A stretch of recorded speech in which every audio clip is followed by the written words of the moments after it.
நம்ம என்ன பார்க்கலாம் அப்படின்னா, திரவத்தில் திண்மம் கலந்துள்ள இரு கூறு கரைசல்களின் ஆவி அழுத்தம். திரவத்தில் திண்மம் கரைஞ்சிருக்கு, ஓகேவா? அப்படி கரைஞ்சிருக்கக்கூடிய இரு கூறு கரைசலின் ஆவி அழுத்தத்தை பார்க்கலாம். அப்போ திரவம் அப்படிங்கிறது கரைப்பானும் திண்மங்கிறது கரைபொருளாகவும் இருக்கு. திரவத்தில் திண்மம் அப்படின்னா திண்ம கரைபொருளை எடுத்து திரவ கரைப்பானில் கரைக்கும் போது கிடைக்கிற இரு கூறு கரைசலின் ஆவி அழுத்தத்தை பற்றி பார்க்கலாம், ஓகேவா? ஒரு தூய கரைப்பானில் பார்த்தீங்கன்னா எளிதில் ஆவி ஆகாத கரைபொருளை கரைக்கிறோம், ஓகேவா? ஸோ தூய கரைப்பானில் எளிதில் ஆவியாகாத கரைப்பொருளை திண்ம நிலையில் இருக்கக்கூடிய கரைபொருளை கரைக்கிறோம். அப்படி கரைக்கும் போது என்ன ஆகுதுன்னா தூய கரைப்பானின் ஆவி அழுத்தம் குறையும், ஓகேவா? தூய கரைப்பான் எடுத்துக்கிறோம். இந்த தூய கரைப்பானில் என்ன பண்ணுறோம்? தூய கரைப்பானில் ஆவியாகாத கரைபொருளை கரைக்கிறோம், ஓகேவா? ஆவி ஆகாத கரைபொருளை கரைக்கிறோம், ஓகேவா? எஸ், கவனிங்க. திண்ம கரைபொருளை எளிதில் ஆவியாகாத கரைபொருளை எடுத்து திரவத்தில் கரைக்கிறோம், ஓகேவா? அப்படி கரைச்ச இரு கூறு கரைசல்களின் ஆவி அழுத்தத்தை நம்ம கணக்கிட போகிறோம். அப்போ என்ன ஆகுதுன்னா திண்ம கரைபொருளை எடுத்து தூய கரைப்பானில் கரைக்கும் போது ஆவி அழுத்தம் என்னாகுது? குறையுது. ஆவி அழுத்தம் குறையுது.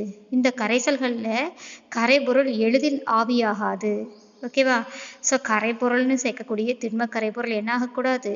ஆவி ஆகாது. ஸோ ஆவி ஆகாததுனால கரைசலின் ஆவி அழுத்தமானது கரைப்பான் மூலக்கூறுகளை மட்டுமே பொறுத்தமையும், ஓகேவா?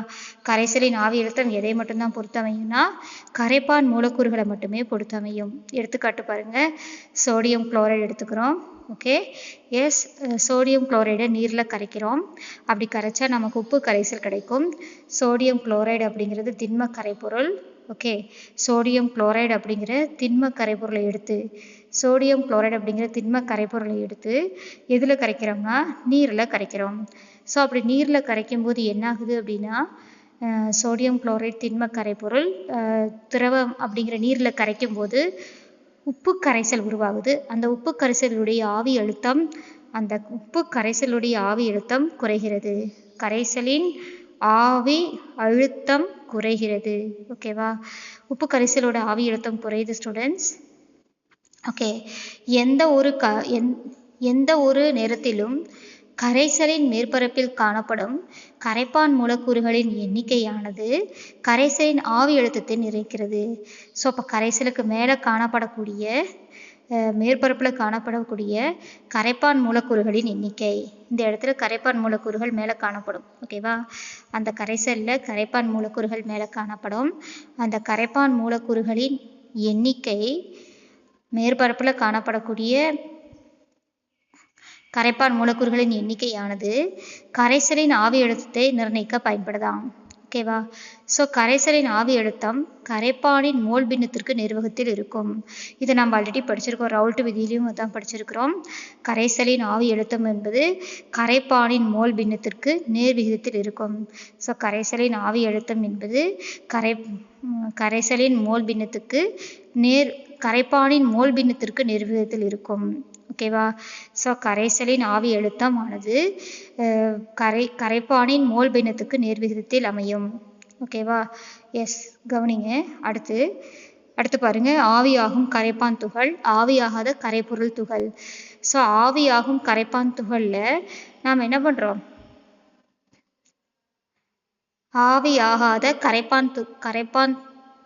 ஆவியாகாத கரைபொருள் துகளை கொண்டு போய் ஆவியாகும் கரைப்பான் துகள்குள்ளே போடுறோம், ஓகேவா? எஸ், கவனிங்க ஸ்டூடெண்ட்ஸ். அப்போ பார்த்தீங்கன்னா என்ன ஆகுது? ஃபஸ்ட்டு ரெண்டுக்கும் இடையே சமநிலை இருக்குது, நல்லா கவனிக்கணும். ஆவியாகாத கரைபொருள் இங்கே இதுக்குள்ளே இருக்குது. ஆவியாகாத கரைபொருளில் நம்ம கரைப்பானை சேர்க்கும்போது கரைப்பானுக்குள்ளே கரைபொருளை சேர்க்கும்போது என்ன ஆகுதுன்னா ஃபஸ்ட்டு இந்த மாதிரி பாருங்கள், தனியாக இருக்கும்போது கரைபொருள் மட்டும்தான் இருக்குது. ஆவியாகாத இந்த கரைபொருளை எடுத்துகிட்டு போய் நாம் எதில் சேர்க்குறோம் அப்படின்னா கரைப்பானில் சேர்க்குறோம்.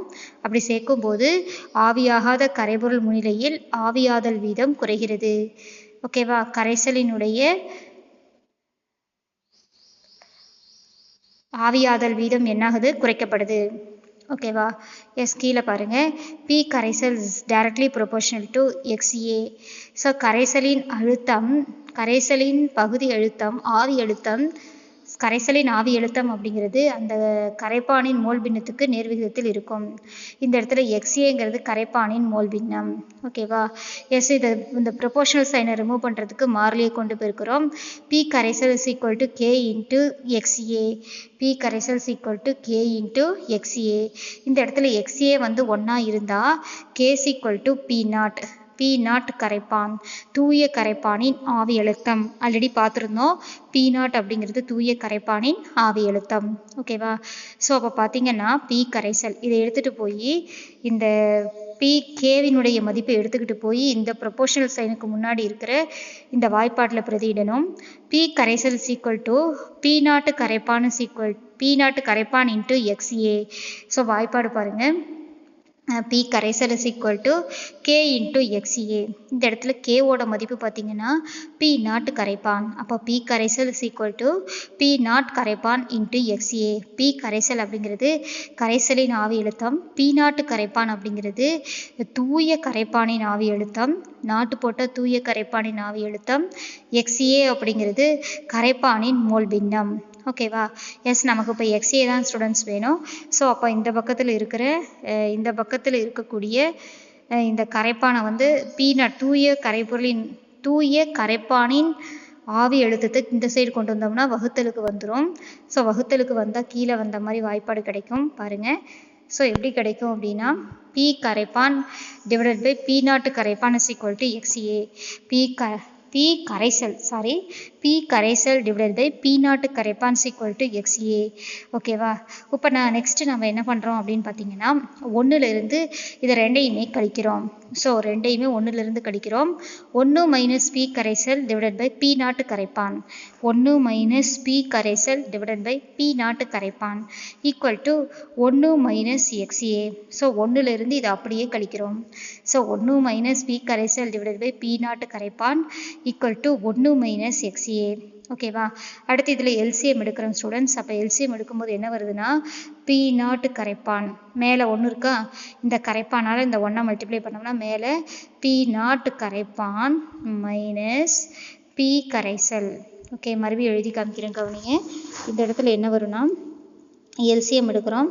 இதில் எல்சிஎம் எடுத்திங்கன்னா உங்களுக்கு இந்த மாதிரி வரும். ஏன்னா இந்த 1ஆல் பி நாட் கரைப்பானம் பெருக்குவோம், அப்போ மேலே வந்துடும். ஸோ அப்போ என்ன கிடைக்கும் அப்படின்னா இப்போ கவனிங்க, பி நாட்டு கரைப்பான் மைனஸ் பி கரைசல் டிவைடட் பை பி நாட்டு கரைப்பான் is equal to 1 minus XA. அந்த 1 அந்த சைடு வந்துருச்சு இல்லையா? ஸோ அப்போ எக்ஸ்பி 1 மைனஸ் எக்ஸ்ஏன்னு இருக்குது. 1 மைனஸ் எக்ஸ்ஏ அப்படின்னா என்னது? X B already படிச்சிருக்கிறோமா?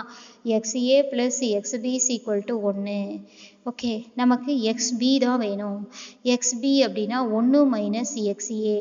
So 1 minus X A. So இப்போ எக்ஸ்பி இருக்கிற இடத்துல நாம் என்ன பண்ணணும்? 1 மைனஸ் எக்ஸ்ஏ இருக்கிற இடத்துல எக்ஸ்பின்னு போடணும். பி நாட்டு கரைப்பான் மைனஸ் பி கரைசல் டிவைடட் பை பி நாட்டு கரைப்பான் ஈக்குவல் டு எக்ஸ்பி. ஓகேவா? எஸ், இந்த இடத்துல எக்ஸ்பி அப்படிங்கிறது என்னன்னா கரைபொருளின் மோல் பின்னம். எக்ஸ்பிங்கிறது என்ன? கரைபொருளின் மோல் பின்னம். ஓகேவா? கரைபொருளின் மோல் பின்னத்தை தான் நம்ம எக்ஸ்பிங்கிறோம். எக்ஸ்ஏங்கிறது கரைப்பானின் மோல் பின்னம். ஓகேவா? நமக்கு தெரியும், அதான் கொடுத்துருக்காங்க பாருங்க. X A plus X B is equal to 1. கரைபொருளின் மோல் பின்னம் ப்ளஸ் கரைப்பானின் மோல் பின்னம் இஸ் ஈக்குவல் டு 1. நமக்கு எக்ஸ்பி தான் வேணும். 1 மைனஸ் எக்ஸ்ஏன்னு எழுதலாம். ஓகேவா?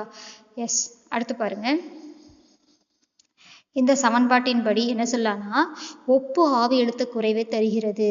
இந்த சமன்பாட்டை அடிப்படையாக கொண்டு நாம் என்ன பண்ணலாம்னா ஒரு குறிப்பிட்ட வெப்பநிலையில் எளிதில் ஆவியாகாத கரைபொருளை கொண்டுள்ள ஒரு நல்லியல்பு கரைசலின் ஒப்பு ஆவி அழுத்த குறைவானது கரைபொருளின் மோல் பின்னத்திற்கு சமம். இதுதான் ரவுல்ட் விதி. ஓகே, ரவுல்ட் விதி ரொம்ப இம்பார்ட்டன்ட் 2 மார்க் கொஸ்டின் ஸ்டூடெண்ட்ஸ் கவனிங்க. ஒரு குறிப்பிட்ட வெப்பநிலையில் எளிதில் ஆவியாகாத கரைபொருளை கொண்டுள்ள, ஓகேவா? ஸோ எளிதில் ஆவியாகாத கரைபொருளை கொண்டுள்ள நல்லியல்பு கரைசலில் ஒப்பு ஆவி அழுத்த குறைவானது கரைபொருளின் மோல் பின்னத்திற்கு சமம். ஓகேவா? நல்லா கவனிங்க. ஒரு கரைபொருளை கொண்டுள்ள ஒரு நல்லியல்பு கரைசலின் ஒப்பு ஆவி அழுத்த குறைவானது கரைபொருளின் மோல் பின்னத்திற்கு சமம். ஓகேவா? எஸ். நெக்ஸ்ட் கவனிங்க. ரவுல்ட் விதி மற்றும் ஹென்றி விதி ஆகியவற்றை ஒப்பிடுதல். ரெண்டு விதியையும் ஒப்பிடுறோம் ஸ்டூடெண்ட்ஸ். கவனிங்க. ரவுல்ட் விதியின் படி என்ன சொல்லலாம்னா, எளிதில் ஆவியாகாத கரைபொருளை கொண்டுள்ள கரைசலுக்கு பி கரைபொருள் ஈக்குவல் டு எளிதில் ஆவியாகாத கரைபொருளை கொண்ட கரைசலுக்கு ரவுல்ட் விதியின் படி பார்த்தீங்கன்னா பி கரைபொருள் ஈக்குவல் டு பி நாட் கரைபொருள் இன்ட்டு எக்ஸ் கரைபொருள். பி கரைபொருள் is equal to P naught கரைபொருள் இன்ட்டு எக்ஸ் கரைபொருள். அதுவே ஹென்றி விதியின் பார்த்தீங்கன்னா பி கரைபொருள் is equal to K H X கரைசலில் உள்ள கரைபொருள். ஓகேவா? எக்ஸுங்கிறது மோல் பின்னம், கரைசலின் மோல் பின்னம். ஸோ இந்த இடத்துல இதுதான் வித்தியாசம் இல்லையா? எஸ். அந்த பி நாட் ஹென்றி ரவுல்ட் விதியில் பி நாட் கரைபொருள்னு போட்டிருக்கிறோம், ஹென்றி விதியில் கேஹெச்ன்னு போட்டிருக்கோம். அதுதான் வித்தியாசம். சரி, மேற்கொண்ட இரு சமன்பாடுகளிலும் உள்ள இரண்டு சமன்பாடுகளுக்கும் இடையே உள்ள வேறுபாடு பார்த்தீங்கன்னா ரவுல்ட் விதியில் விகித மாறிலி பி நாட் கரைபொருள், அதுவே ஹென்றி விதியில் கேஹெச். ஓகேவா? ஸோ இது மட்டும்தான் வித்தியாசம்னு சொல்லியிருக்காங்க. ஸோ திரவ கரைப்பான்களில் பார்த்தீங்கன்னா வாயு நிலை கரைபொருளை கொண்டுள்ள கரைசலுக்கு ஹென்றி விதி பொருந்தும். திரவ கரைப்பான்களில் வாயு நிலை கரைபொருளை கொண்டுள்ள கரைசலுக்கு மட்டும்தான் ஹென்றி விதி பொருந்தும். அதே சமயம் திரவ கரைப்பானில் எளிதில் ஆவியாகாத திண்ம பொருளை கொண்டுள்ள கரைசலுக்கு ரவுல்ட் விதி பொருந்தும். பாருங்க, 1 மார்க் கொஸ்டின் கேட்பாங்க. எதுக்கு பொருந்தும்னு பார்க்கணும். திரவ கரைப்பானில் வாயு நிலை கரைபொருளை கொண்டுள்ள கரைசலுக்கு ஹென்றி விதியும், திரவ கரைப்பானில் எளிதில் ஆவியாகாத திண்ம கரைபொருளை கொண்டுள்ள கரைசலுக்கு ரவுல்ட் விதியும் பொருந்தும். கரைபொருளானது எளிதில் ஆவியாகாதாக இருந்தால் ஹென்றி விதி மாறிலியானது தூய கரைப்பானின் ஆவி அழுத்தத்திற்கு சமம். கரைபொருள் எளிதில் ஆவியாகாத கரைபொருளாக இருந்துச்சு அப்படின்னா ஹென்றி விதியினுடைய மாறிலியானது தூய கரைப்பானின் ஆவி அழுத்தத்திற்கு சமமாகுது. ஓகேவா? எஸ். அடுத்து பார்த்தீங்கன்னா ஹென்றி விதி மாறிலியானது தூய கரைப்பானின் ஆவி அழுத்தத்திற்கு சமம். நான் எது சொல்கிறேன் புரியுதா? கரைப்பானில் திரவ கரைப்பானில் எளிதில் ஆவியாகாத திண்ம பொருளை கொண்டுள்ள கரைசலுக்கு ரவுல்ட் விதி பொருந்தும். கரைபொருளை எளிதில் ஆவியாகாததாக இருந்துச்சு அப்படின்னா ஹென்றி விதி மாறிலியானது தூய கரைப்பானின் ஆவி அழுத்தத்திற்கு சமமாயிடும். நீங்கள் நல்லா கவனிக்கணும். இப்போ நான் எகைன் எக்ஸ்பிளைன் பண்ணுறேன்.